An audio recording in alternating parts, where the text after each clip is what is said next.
Before we get into it, just a little background on myself. I am a colored pencil artist. I specialize in realistic drawings of people. Sometimes I draw animals, but my main focus is people. I really like drawing movie characters and just pop culture things and really making them stand out on the paper. That's one of my favorite things to do. I normally work with colored pencil for the most part. Sometimes I do like to work with graphite once in a while when I like to take a little break from color and work on a quick graphite piece, so I do alternate between them. Now, my main pencil that I use pretty much like 99% of the time are Caran d'Ache Luminance. If you've seen my previous videos where I compare things, or any of my time-lapse videos done in the last 5 to 6 years, it's always the Luminance pencils that I've used. I'm very familiar with them. I'm very experienced with using them. They're wonderful pencils, highly pigmented, and I decided to do this series so that I can see how these pencils compare to other pencils that are a little bit less expensive, because I know not everybody is able to afford Luminance pencils. They're very, very expensive because they're very high quality in my opinion, but I do like to find lower cost, still high quality pencils that people can use that are comparable. These are what the Derwent Chromaflow pencils look like. Now, the set that I bought was only a set of 12, so when I did this comparison, just like when I worked with the polychroma pencils, I chose 12 of the comparable Luminance pencils so you can get an idea of the color range that I was working with for this drawing. The reference picture is from Pixabay. I decided to do a drawing that had a really black background so I could test out the black and white pencils. Those usually give me a very good impression of if they're opaque or transparent. I can actually see the pigment content a little bit better. I can see the consistency of the pencil and how it lays down on the paper, and I can also be able to notice if there are any inconsistencies, if there's any patches on the paper that I'm using. For this paper, I'm using my trusty old Strathmore 500 series 4-ply plate Bristol. That is a mouthful of words. This is one of my favorite pet papers to use. It's a very thick paper. It's almost like cardstock, and I've been using it for many drawings. It holds color very well, and the pencil, when you put it down on the paper, it holds, the pencil looks very even when it's on this paper. So Caran d'Ache are quite high in price, as I was mentioning before. Now the Chromaflow, I will put the price somewhere here on the screen so you guys can see, because I bought these a few months ago and I went over them in that colored pencil impressions video. For the left side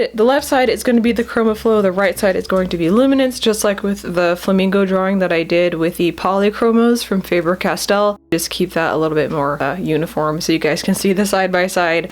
So a few notes on the Chromaflow. The first one I would say is the black pencil is very opaque. I found that to be extremely similar to the Luminance pencils, so I was pretty happy about that. You can use heavy pressure with these. I did find myself sharpening these pencils a little bit more frequently, but that's to be expected when you're coloring as heavy as I'm coloring. I'm a very heavy-handed person when it comes to using colored pencil because I like the nice, thick, solid color on the paper. For the black, yeah, like I said, it is very similar to Luminance. It's very high in pigment. When you see them side by side after, you'll see the Luminance side. They're very similar. I would say the Luminance side has a bit of a more warmer tone black. If you want a cool tone black, I would say use the Chromaflow. If you want a more like kind of neutral to warm tone black, I would say go with the Luminance. I also noticed the lead on those pencils is very soft, just kind of like Luminance. I feel like this pencil is somewhere between a mix of Luminance and Prismacolor, but it is much lower in price, which is nice. If you can't afford the high-end pencils, definitely don't spend all of your money on those. Buy what you can afford. These pencils are extremely easy to sharpen, and I don't think I noticed the lead breaking too much, so that was also a great, I would say that's like on the positive side. I didn't see any visible patches of color. It seemed like the color was pretty even. It was pretty easy to layer the colors. For this piece, I think I only used like purples and blues, white and black, so I didn't get a chance to use the green for this, or red or yellow. I might save those for another piece, another test piece. We'll see. A great test of knowing whether like a pencil is really high in pigment is if you look at the red and the blue and the black and the green. If those lay down really well on the paper, then it usually has a high amount of pigment. These pencils are a little bit waxy, but they're not so waxy like the polychromos that I tried before were, so when you layer these on the paper, it's easier easier to remove color like with an X-Acto knife or with a battery eraser. So that was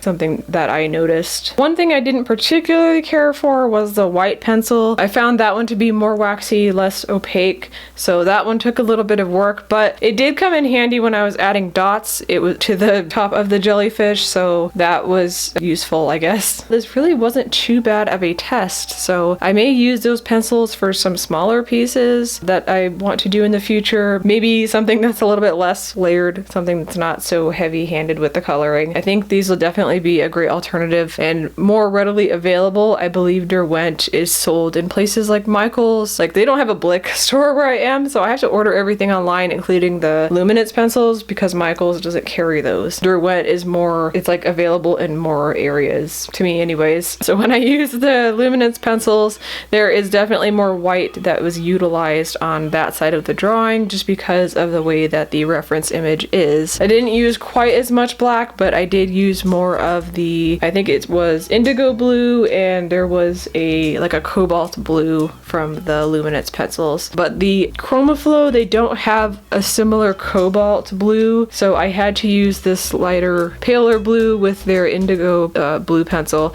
So the shades are a little bit different. The hues are quite different from the Luminance side because I had to use two different shades of pencil. The reference image had a little bit more of a true blue, and I found that the Chromaflow, at least the set of 12, didn't have that. I think they sell bigger sets of this, so that wasn't really a big deal to me anyways. If you use a large range of color, I would say maybe invest in a larger range of pencils. And here with the white pencil, like I was mentioning before, the Caran d'Ache white pencil is definitely more opaque than the Chromaflow one.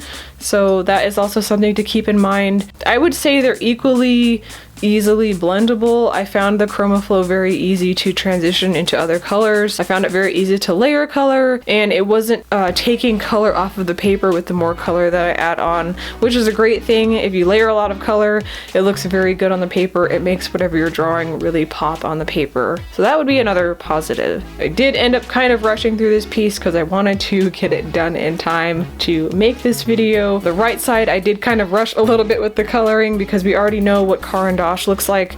You've seen my other work with it. I more wanted to focus on the left side to see what these pencils can do. If you guys like this video, give it a thumbs up.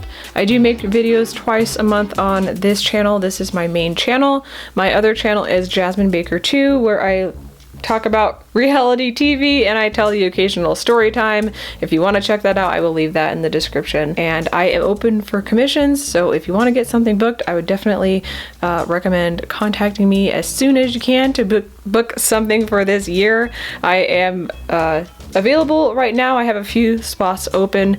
You can contact me on my website, jasminebakerart.com, and I will talk to you guys next time. Leave me a comment and let me know if you guys have tried out these pencils before, or if you want me to try another brand of pencils and compare them with the Luminance. I'd be more than happy to look into that. These videos are pretty interesting to make because I feel like I've been really using the Luminance for a long time, and I want to know if they really are the best just because I like them so much. I'm kind of attached to them, or if there's other pencils that are comparable or maybe better than these. Thank you so much guys for watching. Subscribe if you want to see more of these videos. I do also make time lapses. Sometimes time lapses, they get a little bit monotonous if I'm just doing the same thing over and over again, so I try to switch it up a little bit. They get kind of boring, I'll be honest. Thank you so much for watching. Bye!